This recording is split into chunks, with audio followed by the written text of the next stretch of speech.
Alright, in this video we are going to take a look at the DQ rule, which unfortunately does not mean Dairy Queen, but it does mean direct quotations. This rule is in reference to any time we use quotation marks in a sentence and when we're going to use commas with those quotation marks. Essentially the rule is as such. We are going to separate a direct quotation, meaning somebody saying something, from the rest of a sentence. This can happen, and this is important to point out, at the beginning, the middle, or the end of a sentence. So you need to be careful if the direct quotation happens at the end of a sentence, that the comma still needs to separate it from the rest of the sentence. If the quote is already punctuated by a question mark or an exclamation point, we are not going to need a comma. So those are a couple of things to just note as we're working through this. Let's take a look at this example. Students, the teacher called, please turn in your summer reading. Here we have something that the teacher is saying to the students. And what the teacher is saying is, students, please turn in your summer reading work. That is our direct quotation. The teacher called is what the teacher is doing. That is not a direct quotation. So we need to separate what the teacher is saying from what the teacher is doing by using commas. So, first of all, we have our quotation marks around what the teacher is saying, and we have a quotation mark, and then we have students, comma, quotation mark. Anytime that we are using commas with quotation marks, the comma always goes on the inside of the quotation mark. If you ever have a quotation mark with a comma on the outside, you probably did something wrong. So here you can see we have, again, what the teacher is saying, offset by what the teacher is doing. So here we have a comma.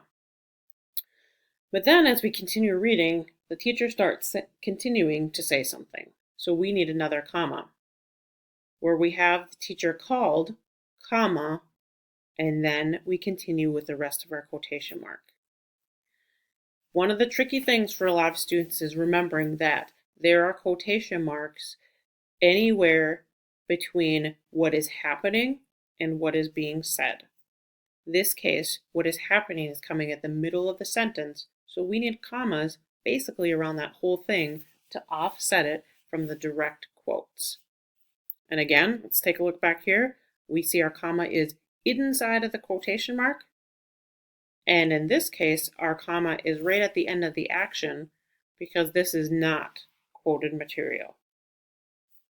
Let's go ahead and take a look at an example. Either pause the video or wait for the quiz to determine if or where a comma is needed in this sentence. The student exclaimed, I am going to do well in the comma exam.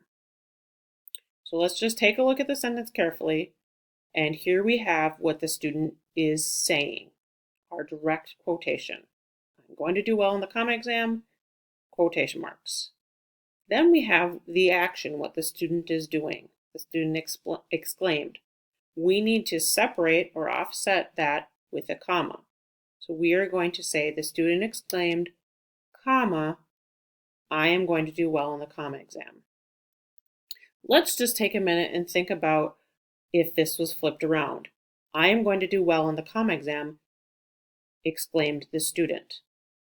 As I said before on this slide, if the quote is punctuated by a question mark or an exclamation point, no comma is needed. So the reverse of this sentence would be quotation mark, I am going to do well in the comma exam, exclamation point, quotation mark, the student exclaimed, period.